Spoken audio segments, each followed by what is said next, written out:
Bonjour à tous, j'espère que vous allez bien. Alors, comme vous pouvez le voir aujourd'hui, on n'est pas sur mon balcon, on est dans un potager puisque cette année, on m'a invité donc à venir partager un potager avec un ami. Et donc, je vais pouvoir cultiver en pleine terre. Alors évidemment, comme c'est pas chez moi, vous pouvez le voir, on n'a pas forcément les mêmes méthodes de culture. Et en l'occurrence, c'est une personne qui bâche le jardin. Alors moi, j'aime pas forcément trop ça. Donc je me suis précipitée pour prendre des petites parcelles qui n'étaient pas bâchées. Donc la première parcelle que j'ai utilisée, c'est celle-ci. Alors elle n'est pas forcément bien grande, mais quand même. Et donc j'avais mis au mois de février-mars des petits pois. En fait, c'est là où je vois la différence entre le potager et le balcon, c'est les ravageurs. Donc ici, il y a plein de ravageurs. Vous pouvez voir mes petits pois, ils ont été bien mangés. Voilà, ils sont attaqués. Deux chez attaqués. J'ai pas voulu les arracher, je vais les laisser, mais je pense que ça va rien donner. J'ai quelques fleurs. Quelques petits pois là qui commencent à arriver, mais je pense que bon, il n'y aura pas grand chose. Je les ai semés plusieurs fois, à chaque fois ils se sont fait manger. Ça m'a énervé. Mais bon, je les ai laissés. Là-bas, il y a aussi des fleurs. Il n'y aura pas grand-chose, mais bon, c'est juste pour dire. Là, j'ai mis... là, il y a une tomate cœur de bœuf. Là, il y en a une aussi. Alors, les cœurs de bœuf, ce ne sont pas les miennes. C'est pas mes semis. On me les a donnés. Donc, je les ai mises là. Il va falloir que je les tuteur. Mais je les ai déjà paillées parce que la semaine dernière, on a eu quand même 29 degrés. Donc... et le sol, je vais vous montrer, mais le sol ici, c'est vraiment que du sable. Voilà, c'est mouillé parce qu'il a plu hier, mais voilà, c'est vraiment du sable. Donc si je paille pas, en termes d'humidité, c'est sec. Ah si, là j'ai des petits pois. Bon, je vais en avoir un peu, hein, mais c'est sûr que je vais en manger 2 fois et puis ça sera tout, quoi. Donc là, j'ai mis, j'ai dit... une là, 2 cœurs de bœuf. Là, c'est encore des petits pois. Là, il y a 2 cucurbitacées. Alors, je ne sais absolument pas ce que c'est, parce qu'en fait, c'est, je vais dire, de la culture spontanée. C'est pas moi qui les ai semés. Donc, je ne sais pas ce que c'est, mais ils sont tellement beaux que j'ai pas le cœur à les arracher. Et donc, je les laisse, en sachant que de toute façon, que ce soit des courgettes ou des courges, c'est pas grave, parce que les deux font partie des choses... courante de mon alimentation, donc quoi que ce soit, je serai contente. J'espère juste que c'est pas forcément coureur, parce que là j'ai pas la place que ce soit coureur, mais bon, admettons. Là j'avais mis des rangs d'épinards. Par contre c'est pas nettoyé, hein. J'ai plein de mauvaises herbes enlevées, c'est pas grave. Donc là j'avais mis des rangs d'épinards qui se retrouvent du coup au milieu des mauvaises herbes. Je vais les récolter, je pense que je vais bientôt les arracher, mais ça a donné pas mal. Alors ah oui, ça y est, ça monte en graines. Ok, donc je vais les récolter et puis je mettrai autre chose. Et là c'est presque fini, j'avais mis plein de radis, je les ai quasiment tous ramassés. Donc là c'est pareil, il faut que je nettoie. Encore un petit peu là, mais bon, il faut que je les nettoie et que je remette peut-être des betteraves ou des choses comme ça. Et là, j'avais mis une verveine citronnelle.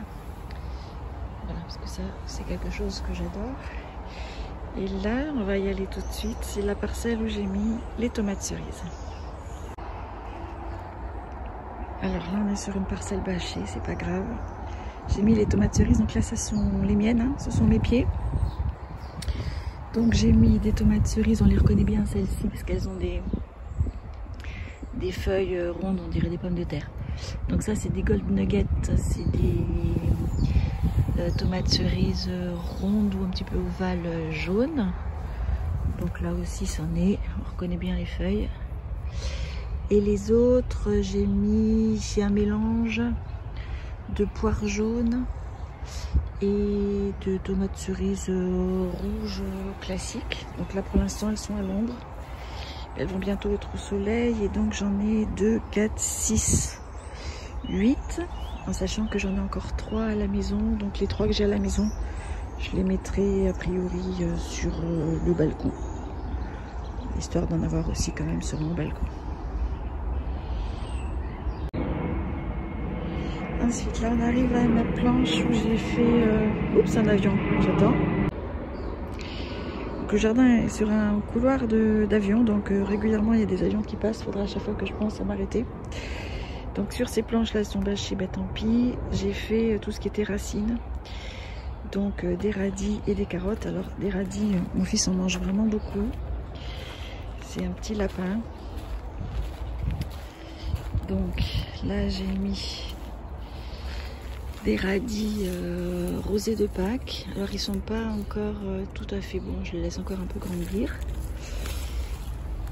Mais bon, donc tout ça, là ce sont des radis de Pâques. Et là,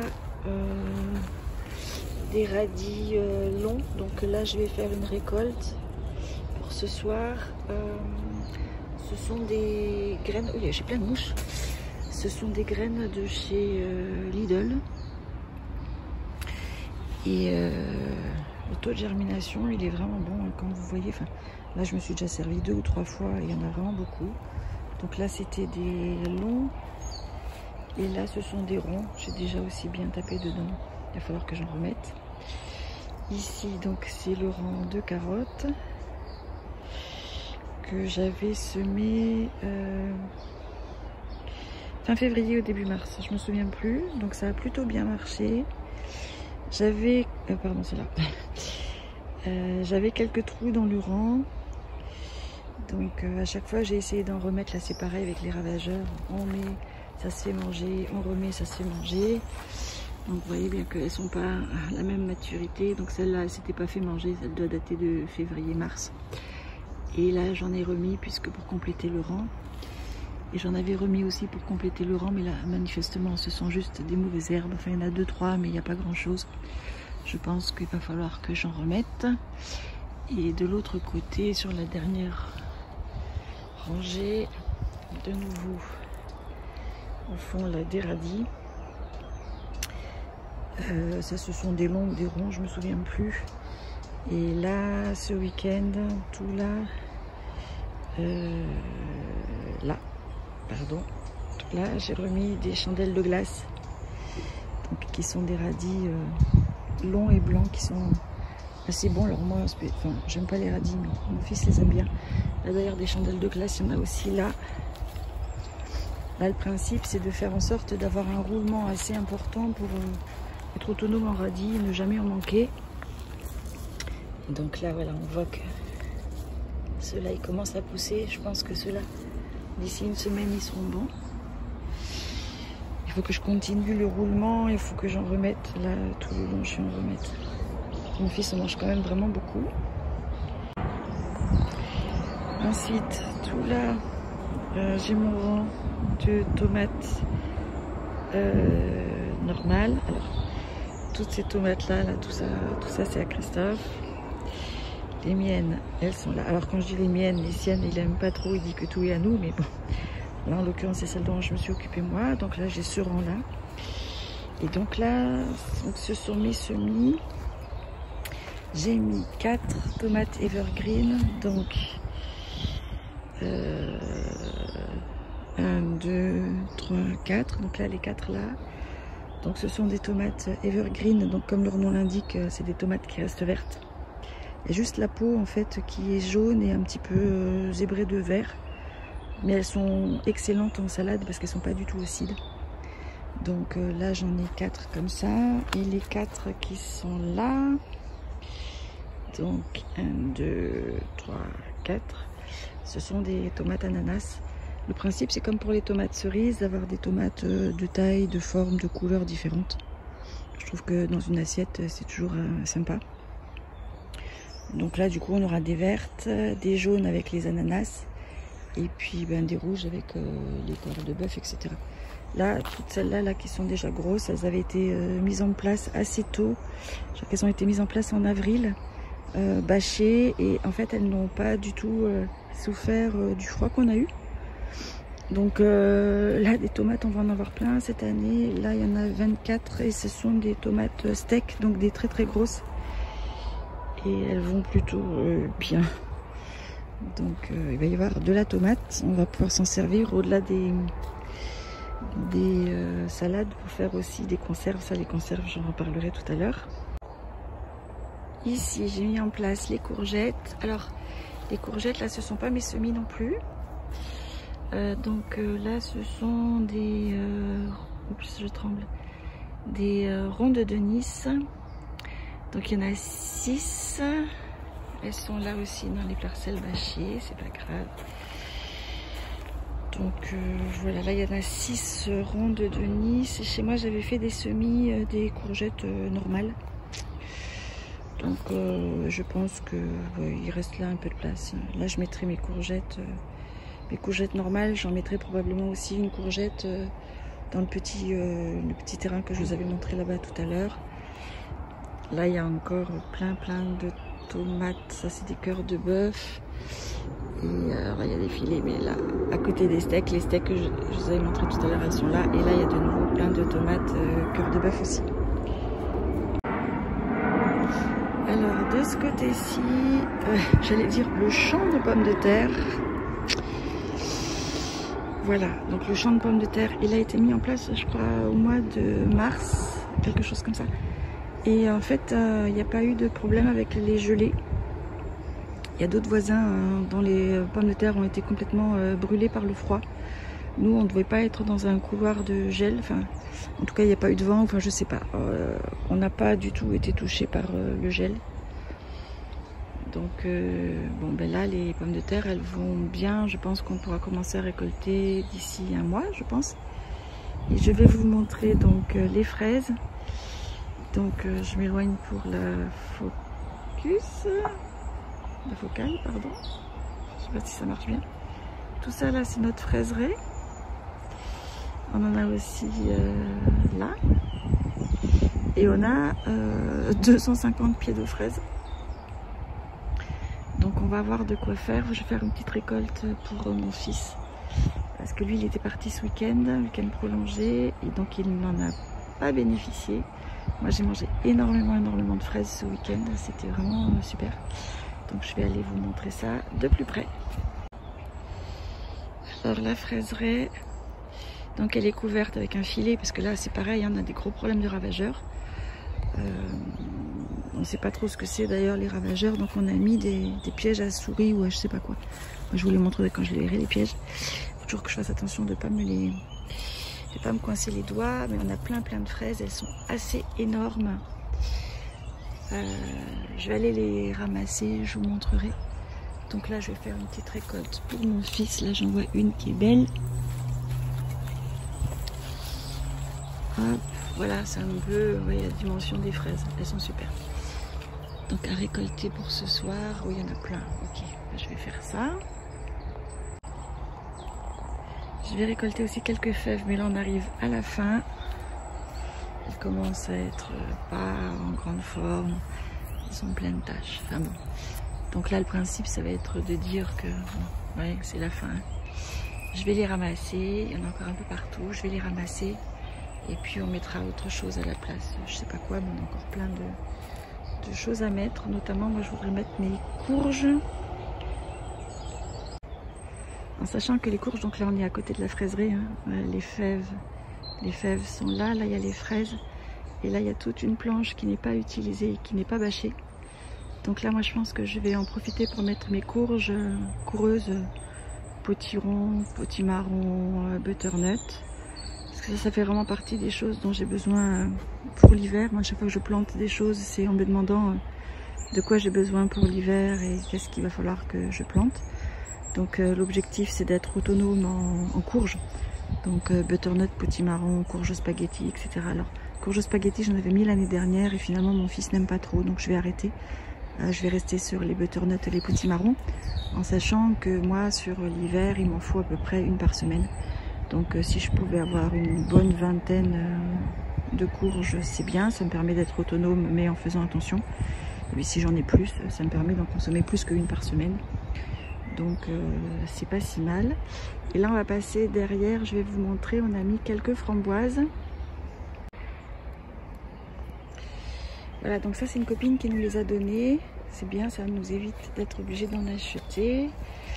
Au début, j'ai cru qu'elles reprenaient pas trop, elles n'ont pas aimé la transplantation. Et finalement, ça commence à être pas si mal, ça reprend bien. Voilà, celui-là, il est beau. Alors, ce sont des plants remontants.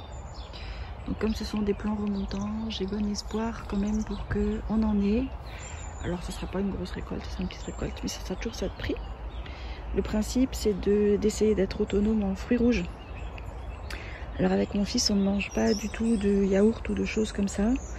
Et nous, quand on a envie d'un dessert lacté, fruité, on fait des smoothies. Mais des smoothies avec, alors évidemment, j'allais dire des fruits congelés, surtout en hiver.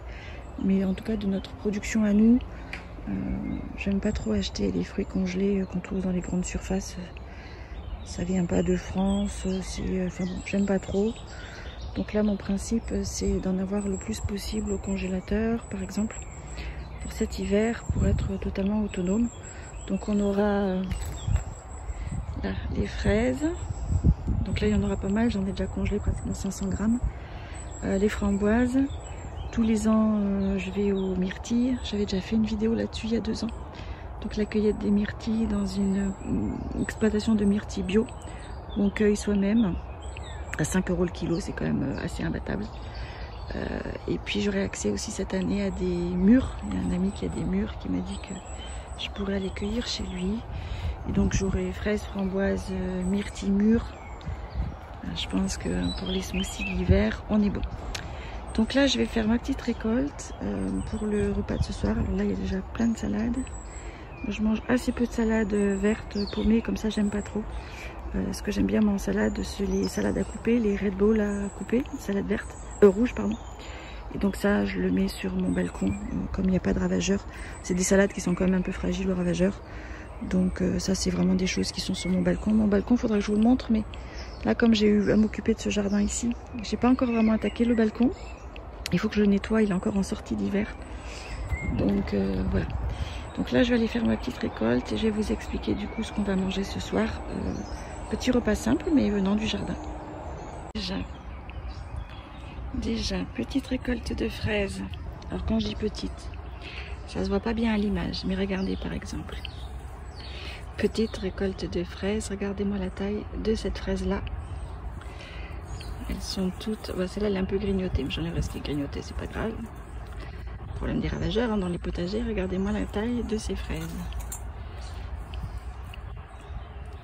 Donc là, autant dire qu'il y a plus de 500 grammes. Pour ce soir, ça sera très bien. Maintenant, je vais aller chercher quelques radis. Donc voilà, j'ai pris quelques radis, ça fait une petite botte. Et j'ai pris un rosé de Pâques pour voir où ils en étaient. Je pense que je peux les laisser grossir encore un peu, mais c'est déjà pas si mal. Voilà, donc ça sera bien pour mon fils ce soir. Voilà, alors je suis rentrée à la maison, je ne suis pas restée longtemps au potager. L'objectif c'était d'être le plus rapide possible parce que là il faut que je parte au travail. Donc je voulais juste faire une vidéo pour vous montrer donc le potager et faire ma récolte pour ce soir. Donc pour le repas de ce soir, en crudité, donc pour mon fils ce sera des radis, pour moi ce sera des fèves. Puis on aura un risotto d'épinards. Donc l'oignon, je crois que je ne vous ai pas montré le rang d'oignon, mais enfin bon voilà, on a des oignons. Donc risotto d'épinards, en fait le risotto d'épinards, je fais un risotto tout simple.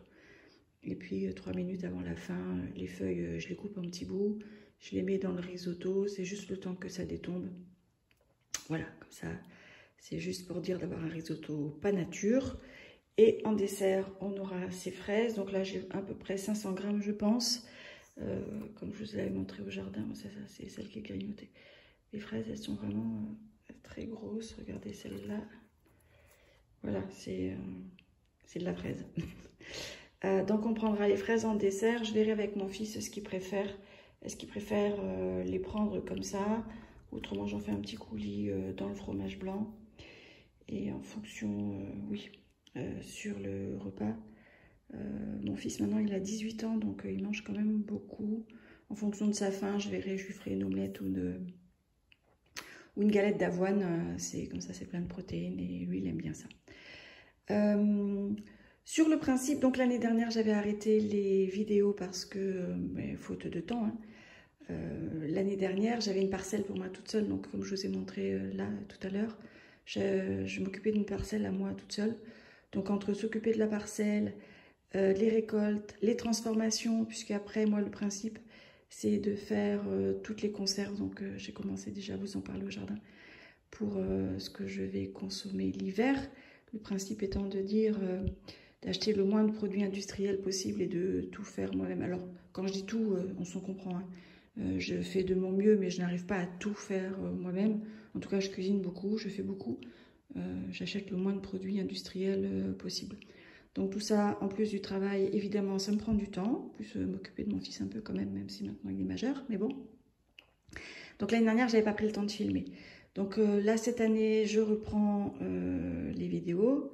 Donc le potager, mais je ne vous montre pas ce que je fais au potager parce que le principe... c'est de dire qu'il y a des vraies chaînes de potager avec des gens qui le font beaucoup mieux que moi. Le balcon, donc là je vais vous le filmer un peu. J'ai pris du retard sur le balcon parce que le temps de m'occuper du potager là-bas, j'ai pas nettoyé le balcon. Il est toujours en sortie, ce que j'appelle en sortie d'hiver. Donc je vais vous le nettoyer, je vous le montrerai. Et je vous montrerai aussi quand je ferai donc mes conserves, les bocaux, stérilisation, lactofermentation de mes récoltes. Et comment je m'organise donc pour essayer d'être... pas autonome parce que je ne suis pas autonome, mais le plus possible, sachant que je suis autonome sur certains légumes, hein, comme là les radis, je pense que cette année je serai autonome. Je suis autonome en salade, je suis autonome en courge et en fruits rouges, parce qu'évidemment les fruits rouges, comme je l'ai déjà dit un petit peu au jardin aussi, le principe c'est, j'aime bien connaître la provenance de ce que je consomme et puis savoir si ça a été traité ou pas traité. Donc les petits fruits rouges...